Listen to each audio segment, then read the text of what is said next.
بسم اللہ الرحمن الرحیم۔ ایک ساتھی کا سوال ہے کہ وہ برے خواب دیکھتے ہیں اور ان کے خواب میں مرے ہوئے لوگ جن کو وہ پہلے ناپسند کرتے تھے اور خواب میں انہیں نظر آتے ہیں، تو اس سلسلے میں یہ برے خوابوں کو کس طرح سے روکا جائے اور ایسے خواب جن کو دیکھنے کے بعد وہ ویسے ہی واقع ہو جاتے ہیں جیسے انہوں نے برے خواب دیکھے ہیں۔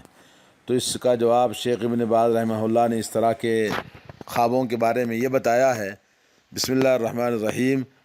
یہ اور ایسے ہی دوسرے برے خواب، مکروہ ناپسند کیے جانے والے خواب شیطان کی طرف سے ہوتے ہیں، اور مسلمان کے لیے یہ جائز ہے کہ جب کوئی برا خواب دیکھے تو اپنی بائیں جانب 3 بار تھوک دے اور شیطان سے اللہ کی پناہ مانگے، اور اس چیز سے بھی 3 بار پناہ مانگے جو اس نے خواب میں بری چیز دیکھی ہے۔ کوئی لوگ سانپ دیکھتے ہیں، کوئی لوگ مردوں کو دیکھتے ہیں، کچھ لوگ اس طرح کے ڈراؤنے خواب دیکھتے ہیں۔ تو پہلی بات تو یہ کہ کروٹ بدل دینا چاہیے، دوسرا یہ کہ بائیں جانب 3 بار تھوک دینا چاہیے، اور پھر اس خواب کو کسی دوسرے کے سامنے بیان نہیں کرنا چاہیے۔ پھر اپنا دوسرا پہلو اس نیند کے اندر ہے تو بدل دے تو اسے کچھ تکلیف نہیں پہنچے گی، اور ایسا خواب کسی کو بتلانا بھی جائز نہیں ہے، کیونکہ نبی کریم صلی اللہ علیہ وسلم کی صحیح حدیث سے ثابت ہے، الرؤیا الصالحۃ من اللہ والحلم من الشیطان فإذا رأى أحدكم ما يكره فلينفث عن يساره 3 مرات وليتعوذ بالله من الشيطان ومن شر ما رأى 3 مرات ثم لا ينقلب على جنبه الآخر فإنها لا تضره ولا يخبر بها أحدا وإذا رأى ما يحب فليحمد الله وَلْيُخْبِرْ بِهَا مَنْ يُحِبُّ۔ یعنی یہ حدیث نبی کریم صلی اللہ علیہ وسلم فرماتے ہیں، سچے خواب اللہ کی طرف سے ہیں اور برے خواب شیطان کی طرف سے ہوتے ہیں۔ تو تم میں سے کوئی شخص جب برا خواب دیکھے تو اپنی بائیں جانب 3 بار تھوک دے اور 3 بار شیطان سے اللہ کی پناہ مانگے، اور اس چیز سے بھی 3 بار پناہ مانگے جو اس نے خواب میں بری چیز دیکھی ہے، اور پھر اپنی دوسری کروٹ بدل لے، یعنی نیند میں جس جانب ہے اس دوسری کروٹ کو بدل لے۔ اس سے اسے کچھ تکلیف نہیں پہنچے گی، اس خواب کا کوئی نقصان اس کو نہیں ہوگا، اور ایسا خواب کسی کو بتلانا بھی جائز نہیں ہے، درست نہیں ہے۔ اور اگر کوئی اچھا خواب دیکھے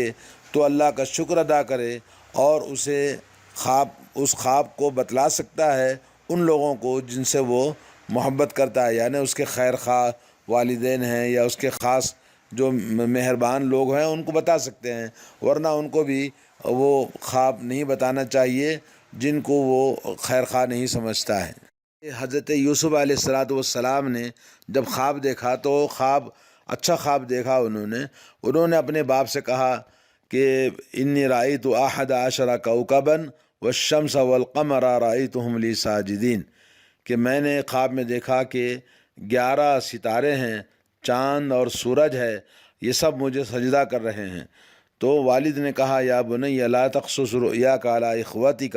فیکیدوا لک کیدا ان الشیطان للانسان عدو مبین۔ یعقوب علیہ السلام نے اپنے بیٹے یوسف علیہ السلام سے کہا کہ پیارے بیٹے، اپنے اس خواب کا ذکر اپنے بھائیوں سے نہ کرنا، کہیں ایسا نہ ہو کہ وہ تیرے ساتھ کوئی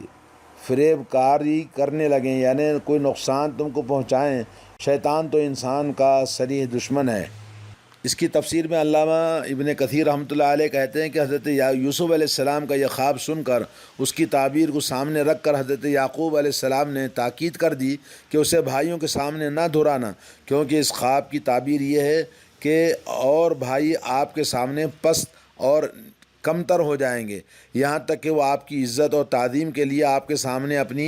بہت ہی لاچاری اور عاجزی ظاہر کریں گے۔ اس لیے بہت ممکن ہے کہ اس خواب کو سن کر، اس کی تعبیر کو سامنے رکھ کر شیطان کے بہکاوے میں آ کر ابھی سے وہ تمہارے دشمنی میں لگ جائیں گے، اور حسد کی وجہ سے کوئی نامعقول کام کر بیٹھیں گے اور کسی ہیلے سے تمہیں پست کرنے کی فکر میں لگ جائیں گے۔ رسول کریم صلی اللہ علیہ وسلم کی تعلیم بھی یہی ہمیں بتلاتی ہے۔ اللہ کے نبی صلی اللہ علیہ وسلم فرماتے ہیں کہ تم لوگ کوئی اچھا خواب دیکھو تو خیر اور بھلائی والے خواب کو دوسروں کے سامنے بیان کر سکتے ہو۔ اور جو شخص کوئی ایسا برا خواب دیکھے تو جس کروٹ پر ہو وہ کروٹ بدل دے اور بائیں طرف 3 مرتبہ تھوک دے اور اس کی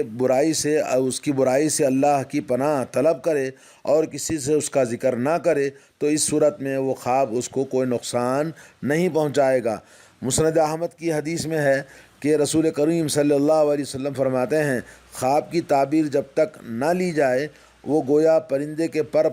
پرندے کے پاؤں پر ہوتی ہے، پرندے کے پاؤں پر ہوتی ہے۔ یعنی پرندہ جس طرح سے جب ہوا میں اڑتا ہے تو وہ چیز گر جاتی ہے، اسی طرح سے برا خواب جب بیان نہ کیا جائے، اور کوئی بھی خواب جب تک بیان نہیں کیا جائے گا، تعبیر نہیں لی جائے گی، تو وہ اسی طرح سے ختم ہو جاتا ہے۔ ہاں، جب اس کی تعبیر بیان ہو گئی تو پھر وہ واقع ہو جاتا ہے۔ اسی سے یہ حکم بھی لیا جا سکتا ہے کہ نعمت کو چھپانا چاہیے جب تک کہ وہ از خود اچھی طرح سے حاصل نہ ہو جائے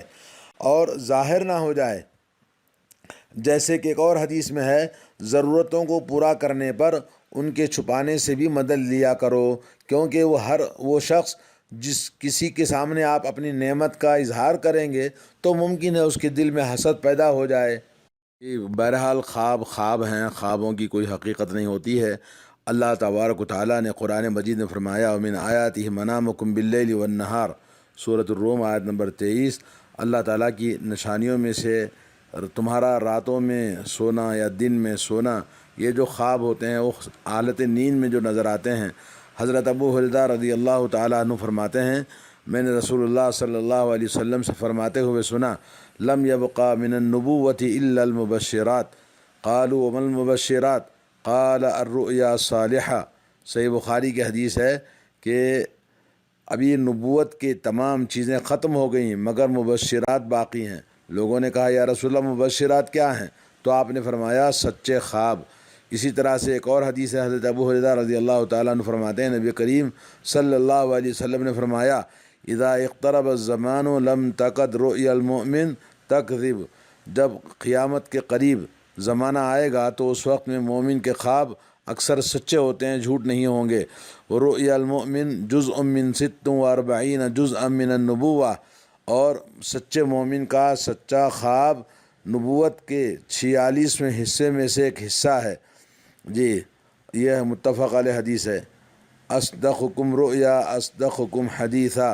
ایک اور روایت میں آتا ہے کہ خواب ان لوگوں کے سچے ہوتے ہیں جن کے زبان سچی ہوتی ہے، اور جو سچ بولتے ہیں عقیدے میں، ایمان میں، عمل میں، زبان میں، تو ان کے خواب بھی سچے ہوتے ہیں۔ خوابوں پر کوئی فیصلہ نہیں کیا جا سکتا، نہ خوابوں پر اعتماد کیا جا سکتا ہے، کیونکہ خواب تو خواب ہوتے ہیں، خواب کی کوئی حقیقت نہیں ہوتی ہے۔ لیکن ایک کہ آدمی اس سے خوشی کی بات ہے، جیسے کہ آپ نے سنا نبی کریم صلی اللہ علیہ وسلم نے 3 قسم کی چیزیں بتائیں۔ ایک تو یہ کہ آدمی جو اپنے نفس میں اس کو ڈھونڈتا رہتا ہے، سوچتا رہتا ہے، وہی رات کے اندر خواب میں بھی دیکھتا ہے، وہی بڑبڑاتا ہے، اور تو یہ خواب اس کے اپنے نفسیات کا اثر ہوتا ہے۔ دوسرا یہ کہ وہ اللہ رب العالمین کی طرف سے اس کو خوشخبری کی کوئی اشارہ ملتا ہے، یا کہ جیسے آپ نے کہا کہ نبوت کے 46ویں حصے میں سے ایک حصہ ہے، تو اسی طرح سے سچے لوگوں کے سچے خواب ہوتے ہیں۔ اور تیسرا شیطانی خواب ہوتے ہیں، شیطان ڈرانے کے لیے، اور ایمان والوں کو یا لوگوں کو، جو بہت سارے لوگ غلط لوگ ہیں تو برے برے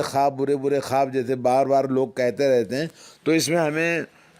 پہلی بات تو اپنا ایمان اور اپنا عقیدہ اور سونے کے آداب کہ کس طرح سے ہم سوئیں تاکہ ہمارے اندر شیطانی اثرات نہ ہوں رات کے وقت میں، تو سنت کے مطابق اپنی زندگی کو بنائیں اور سنت کے مطابق سوئیں، تو انشاءاللہ انہیں برے خواب نظر نہیں آتے۔ بہرحال اللہ تعالیٰ سے دعا ہے کہ اللہ تعالیٰ ہم تمام کو ہر طرح کی بری چیزوں سے، برے خوابوں سے محفوظ رکھے۔ صلی اللہ علیہ نبینا محمد وعلی آلہ و اصحابہ اجمعین۔